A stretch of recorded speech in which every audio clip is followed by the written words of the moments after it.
Hello, this is Professor Jack, and this is chapter 4 and another communication chapter. Where our the lecture would be based, we would definitely take around the whole subject of communication. As a matter of fact, the title of the chapter is Communication and Intimacy. So let's go ahead and start by discussing communication. Socialization, or in this case also social interaction would be another word, is the lifelong process of social interaction. It starts in birth and ends in death. It happens throughout the stages of child and human development and changes in intensity and frequency depending on the stage. Why is it that socialization is so important? Well, socialization is the foundation for good communication, right? Then I have a question there. It's a trivial question that is not worth repeating. I mean, it's not going to be on the test, and it's not for you to answer, but definitely allows you to think about socialization, right? And this question, I'm going to then just read it for you, is what are the top issues that American couples face today as it pertains to communication? What are some of those areas in the relationship that need to be that need to be addressed, and where couples have or must go to a counselor or a therapist, even depending on the situation there, right, and the gravity of the situation, and discuss it more, discuss these issues more in depth. What is communication? Well, communication is going to be rather described in the next seven ways, right? Here are these seven characteristics. It's not characteristics, but it allows you to understand communication. For instance, one cannot not communicate. Interaction is present at all times, right? The message sent is often not the message received, but when communication fails, both couples are to blame. It's not your fault, it's both of us who are to be blamed. All messages convey both content information and relationship information. Nonverbal communication carries about 65% of the meaning in an interpersonal exchange. Incongruent verbal and nonverbal communications can cause misunderstanding, and meta communication, in other words, talking about talking, is useful for unbounding double binds. So, at any rate, communication is important, however you practice that communication, right? And then intimacy. Intimacy is a form of communication, okay? There are 5 well-known forms of expressing emotions, from the verbal to the touching to the eye contact between people. And then we have intimacy, right? Then, of course, we have sexual intimacy, right?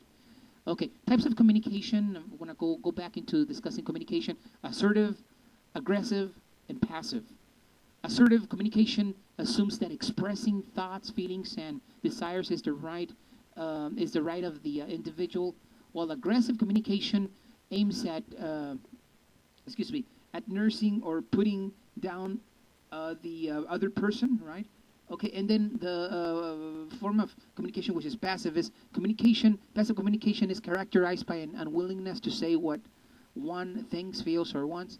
So these are forms of communication between the couple, right? And it's important to diagnose yourself and to say what type of communication person you are. Are you an assertive? Are you an aggressive individual, or a passive type of of an individual that communicates in such a way, right? Are you? I mean, well, just out there to put it there, right? Now, some of the strengths, and I have facts. In a national survey of couple communication strengths, happy couples are greeted more often than unhappy couples on the following facts. And of course, you could go ahead and read these facts. I don't really have a lot of time, but they're important to discuss and for you to consider. They may come on the test, right? And then there's another question there leaning towards communication. But you don't have to really answer the question, right? Okay, communication issues, and this is where we go ahead and discuss more about the real problem. Couples felt their partners did not understand them. Couples withhold their partners wish their partners would share their feelings, and couples felt their partners made comments that put them down. So this is nationwide. This is like type 5 top issues, communication issues that were identified by couples in a national study or a national survey. Then have another question right there. Would communication vary between the genders? Well, that's more of a direct question would be yes, but of course we need to discuss that more in depth, and therefore we have this slide: communication gender differences, right? Men and women tend to have different communication styles as a result of culturally established gender roles, right? Although communication styles can vary greatly from one individual to another, in general, men tend to be more competitive in their communication, and women tend to be more focused on connecting emotionally with others, right? So, both do express, right? Just the styles happen to be different. Question: due to the above facts, can we establish that communication fails between men and women as a result? Well, that's to be discussed and rather debated, right? But when communication fails, though, much communication between couples is practiced only decoding, verbally expressing the message, but least time is given in encoding or listening the message. Most people do a great job expressing, but very few people do a good job listening, right? We have two ears versus one mouth, you know. I guess God wanted us to listen more than what we spoke, right? Than what we expressed verbally, right? In general, the more assertive and less avoidant partners are, the more satisfying the relationship will be. Okay, you can say that's a proverb, but it makes a lot of sense. So you have positive communication and negative communication characteristics for each. I may ask you this on the test as well, right? More assertive, less avoidant means a satisfactory relationship. That's kind of the formula there. If you go back to your readings, right? Two types of listeners. We have the persuasive versus the attentive listener. And of course, what we're doing, we're just going through the notes. You guys. I know you guys. If you have a book, then I know you're doing the readings. And if not, then just go ahead and take notes. Try to get the best of this lecture, right? Persuasive listeners characteristics.